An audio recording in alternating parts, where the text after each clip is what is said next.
E coli அப்படிங்கிறது இப்போ ஏன் இந்த அளவுக்கு இது வந்து ஃபேமஸ் ஆகிட்டு இருக்கு அப்படின்னா, வாட்டர் கண்டாமினேஷனில் ஹையஸ்ட் கண்டாமினேஷன் வந்து ஈகோலையோட தான். நம்மளோட குடலை தான் பாதிக்கும். குடலை பாதிக்கும் போது என்ன ஆகும் அப்படின்னா கிராம்ஸ்ன்னு சொல்லுவோம், ரொம்ப வயிறு அப்படி இழுத்து பிடிச்சி வலிக்கிறது, அதுக்கப்புறம் டயரியா எக்கச்சக்கமாக. அதனால அதுக்கு ஏற்படுற காம்ப்ளிகேஷன்ஸை இன்னும் ஜாஸ்தி. டீஹைட்ரேஷன்னால ஹார்ட் இரெகுலராக துடிக்கிறது, டெத் வரலாம். மக்கள் சைடு என்ன பண்ணோம் அப்படின்னா, வாட்டர் வந்தாலும் பியூரிஃபிகேஷன் கரெக்டாக இருக்கா, நான் சொன்ன மாதிரி பாயில் பண்ணணும். அப்படின்னா ஆர்ஓ ஃபில்டர்ஸ் இன்னைக்கு வந்து யூவி ஃபில்டர்ஸ் வந்துருச்சு. ஸோ அந்த மாதிரி ப்ராப்பரான வாட்டர் குவாலிட்டி என்ஷூர் பண்ணணும். கோயம்புத்தூர் தென்னிந்தியாலேயே பெரிய அளவில் வளர்ச்சி கண்டுட்டு இருக்கிற ஒரு நகரம்.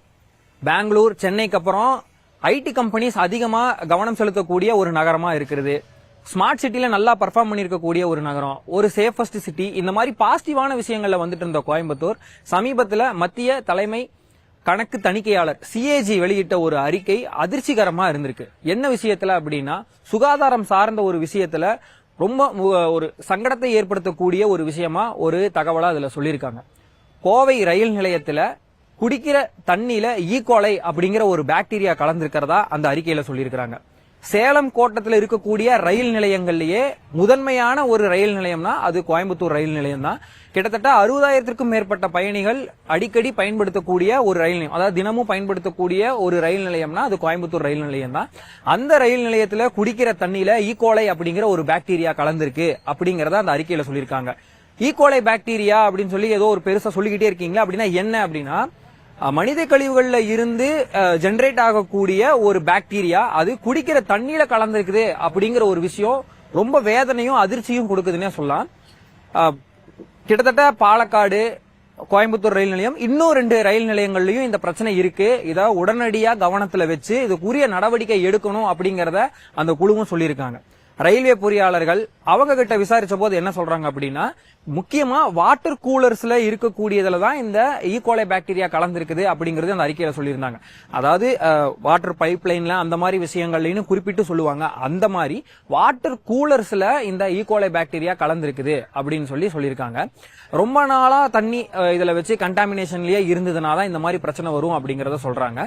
ரயில்வே பொறியாளர்கள் கிட்ட கேட்டா கிட்டத்தட்ட 50க்கும் மேற்பட்ட இணைப்புகள் இருந்தாலும், அதாவது வாட்டர் சப்ளைக்கான பைப் லைன்ஸ் இருந்தாலும் கூலர்ஸ் எல்லா இடத்துலயும் இல்ல. அதனால பெரிய அளவுல எங்க சைடு பிரச்சனை இருந்திருக்காது, இருந்தாலும் நாங்க தணிக்கை செய்யறோம் அப்படின்னு சொல்லி ரயில்வே பொறியாளர்கள் சொல்றாங்க. சேம் டைம் நாங்க கோயம்புத்தூர் மாநகராட்சியில இருந்து தான் டைரக்டா நம்ம தண்ணியை கொண்டு வந்து ரயில் நிலையத்துல வச்சு கொடுத்துட்டு இருக்கோம் அப்படிங்கறத அவங்க பதிலா சொல்லியிருக்காங்க. கோவை மாநகராட்சி பொறியாளர்கள்ட்ட கேட்கும் போது நாங்க தண்ணி கொடுத்துருவோம், அவங்க தான் அதுக்கான சப்ளை, அதுக்கான ஸ்டோரேஜ் அது எல்லாமே பார்த்து மெயின்டைன் பண்ணிக்கிறாங்க, அதனால வேற எங்கேயும் லேக்ஸ் இருந்திருக்காது அப்படிங்கிற பதில அவங்க சொல்லியிருக்காங்க. ஆனா ஈகோலை பாக்டீரியா அப்படிங்கிற ஒரு விஷயம் உடம்புக்குள்ள கலக்கும் போது பல்வேறு விதமான பாதிப்புகள் வரதுக்கு வாய்ப்புகள் இருக்கு. அட் த சேம் டைம் அது மயக்க நிலைக்கு கொண்டு போய் ஒரு கட்டத்துல டீஹைட்ரேஷன்ங்கிற விஷயத்துக்கெல்லாம் கொண்டு போய் ஒரு சிலருக்கு பெரிய அளவுல உயிரிழப்புகள் கூட ஏற்பட்டுரும் அப்படிங்கிற ஒரு ஆபத்து இருக்குன்னு மருத்துவர்கள் சொல்றாங்க. அதாவது இந்த ஈகோலை பாக்டீரியா உடம்புக்குள்ள போகும்போது நமக்கு தொடர்ச்சியா வயிற்றுப்போக்கு போன்ற விஷயங்கள் ஏற்பட்டு அதன் பிறகு அவங்க ரொம்ப டயர்ட் ஆகக்கூடிய ஒரு நிலைமை ஆகி ஒரு கட்டத்துல அவங்க உடம்புல இருக்கக்கூடிய அந்த எதிர்ப்பு சக்திகள் எல்லாமே போய் பெரிய அளவுல பிரச்சனையை சந்திக்கக்கூடிய அளவுக்கு இது கொண்டு போய் விட்டுரும் அப்படிங்கிற ஒரு எச்சரிக்கையை மருத்துவர்கள் சொல்றாங்க. முக்கியமா பெரு உள்ளிட்ட நகரங்கள் சொல்லுவாங்க, நாடுகள், அந்த நாடுகள்ல எல்லாம் தண்ணியை வந்து டெஸ்ட் பண்றதுக்கு ரேபிட் டெஸ்ட் அப்படிங்கிற ஒரு விஷயத்தை, அதாவது வாட்டர் சப்ளை கொடுக்கக்கூடிய அந்த ஒரு பர்டிகுலர் எம்ப்ளாயிஸ் அவங்களுக்கு ரேபிட் டெஸ்ட் பண்றதுக்கான கிட்டு கொடுத்துருவாங்க. அதிகபட்சம் அந்த தண்ணி அவங்க ஸ்டோரேஜ் பண்ண உடனே 2 மணி நேரத்துல அதுக்கான ரிசல்ட்ஸ் நம்மளுக்கு தெரிஞ்சிடும். அந்த தண்ணியில வேற ஏதாச்சும் பிரச்சனை இருக்கா, தண்ணி ஸ்டோரேஜ் பண்ணிருக்கக்கூடிய அந்த ஒரு ஸ்டோரேஜ்ல போட்டு அந்த தண்ணியை எடுத்து நம்ம டெஸ்ட் பண்ணும்போது வேற ஏதாச்சும் பிரச்சனைகள் இருக்குதா அப்படிங்கறதெல்லாம் அதுல தெரிய வந்துடும். நமக்கு அந்த நாடுகள்ல இருக்கிற மாதிரி ரேபிட் டெஸ்ட் கொடுக்கணும், ஏன்னா நம்மளுக்கு இங்க பாப்புலேஷன் அதிகமா இருக்குங்கும் போது அந்த மாதிரி விஷயங்கள் டெக்னாலஜி கொடுக்கணும் அப்படிங்கிற ஒரு அறிவுறுத்தலையே சொல்லியிருக்காங்க.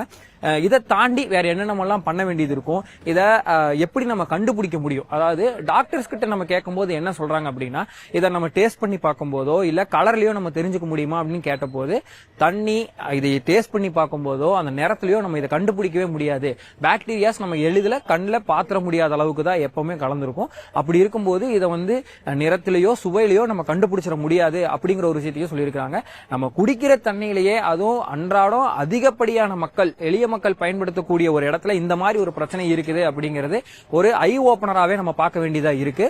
இங்க பிரச்சனைகள் நடந்த பிறகு இங்க இருக்கக்கூடிய எல்லா ரயில் நிலையங்கள்லயும் சுகாதாரத்துல எந்த ஒரு காம்ப்ரமைஸும் இருக்கக்கூடாதுங்கறக்காக ஆக்ஷனை விரைவுபடுத்தி இருக்கிறாங்க மத்திய அரசு தரப்புலயும். டெக்னிக்கலா இதுல என்னென்ன மாதிரியான பிரச்சனைகள் இருக்கு, மருத்துவர்கள் என்ன சொல்றாங்க, ஈகோலை பாக்டீரியாலே என்னென்ன கேட்டகரிஸ் இருக்கு, எந்த அளவுக்கு நம்ம விழிப்புணர்வோட இருக்கணும் அப்படிங்கிற விஷயத்தையும் டாக்டர் சொல்றாங்க. என்னங்கறத பாத்திரலாம். ஈகோலைங்கிறது ஒரு கிராம் நெகட்டிவ் பாக்டீரியா. அது நம்ம உடம்புல இன்டெஸ்டைன்ல கமன்சால்னு சொல்லுவோம். அது பெனிஃபிஷியரி பாக்டீரியாவே நம்ம உடம்புல இருக்கு. அதுவே இன்னொரு ஸ்ட்ரெயின் அது மாறும்போது டைரேஜெனிக் ஈகோலை, அதாவது டயரியா ப்ரொடியூஸ் பண்ற ஈகோலையா மாறுது. அந்த இப்போ நம்மளுக்கு ஈகோலை அப்படிங்கிறது இப்போ ஏன் இந்த அளவுக்கு இது ஃபேமஸ் ஆயிட்டு இருக்கு அப்படின்னா, வாட்டர் கண்டாமினேஷன்ல ஹையஸ்ட் கண்டாமினேஷன் ஈகோலையோட தான். இது ஏன் அப்படின்னா, அந்த காலத்துல குளம் ஏரி அதுலாம் மனித ஃபீசஸ், அதாவது மலம் கழிக்கும் போது நம்ம மலத்தில் இருக்கிற ஈகோலையே தண்ணியில கலந்துரும். அப்படின்னா நாய் அந்த மாதிரி ஏதாவது அனிமல்ஸ் மலம் கழிக்கும் போதும் அதுல இருக்கிற ஈகோலை தண்ணியில கலக்கலாம். அதனாலதான் நம்ம பெரியவங்க என்ன சொல்லியிருக்காங்க அப்படின்னா, வாட்டர் பாயில் பண்ணி குடிக்கணும். பாயில்ங்கிறது 100 டிகிரி செல்சியஸ்ல 1 மினிட் பாயில் பண்ணணும். இதுதான் ரூல். எப்படின்னா ஹேண்ட் வாஷ் சொல்லுவோம், சோப் 20 செகண்ட் ஆச்சு கையில எல்லா பக்கமும் படணும்னு. அந்த மாதிரி ஈகோலை சாகிறதுக்கு, ஈகோலை ஸ்போர்ஸ் எல்லாம் இருக்கும், அது சாகிறதுக்கு 1 நிமிஷம் 100 டிகிரியில கொதிக்க வைக்கணும். உடம்புல இது போகுது அப்படிங்கும்போது என்ன மாதிரியான உடல் இது ஈகோலையோட கண்டாமினேஷன் தேர்ட் வேர்ல்ட் கண்ட்ரீஸ், அதாவது புவர் இன்கம் கண்ட்ரீஸ்ல எப்படி கலக்குது அப்படின்னா, டிரைனேஜ்ல ஏதாவது லீக் இருக்குதுன்னா குடிநீர் பைப்பும் டிரைனேஜ் பைப்பும் ஒன்னா போகும். அப்ப டிரைனேஜ் பைப்ல ஏதாவது லீக் இருந்ததுன்னா அது குடிநீர் பைப்ல கலக்கும். அப்படி இல்லைன்னா நான் சொன்ன மாதிரி குளம் ஏரியில கலக்கும். மூணாவது சின்டெக் வாட்டர் டேங்க் இருக்கு இல்லையா, பப்ளிக் வாட்டர் டேங்க்ஸ்ல ஏதாவது கண்டாமினேஷன் இருக்கு அப்படின்னா அந்த மாதிரி கலக்கும். ஸோ இதுல நம்ம எப்படி தற்காப்பு பண்ணிக்கணும் அப்படின்னா, இதுல டெஸ்ட் பண்ணணும் வாட்டர் குவாலிட்டி. ஃபர்ஸ்ட் 3 வகையை சொல்லணும். ஃபர்ஸ்ட் கவர்மெண்ட் ஒரு இனிஷியேட்டிவ், நம்மளும் இனிஷியேட்டிவ் எடுக்கணும். அது போக லேப்ஸ், மைக்ரோபயாலஜிக்கல் லேப்ஸ் இனிஷியேட்டிவ் எடுக்கணும். இது என்ன அப்படின்னா, கவர்மெண்ட் என்ன பண்ணா பீரியாடிக் டெஸ்டிங் பண்ணணும்.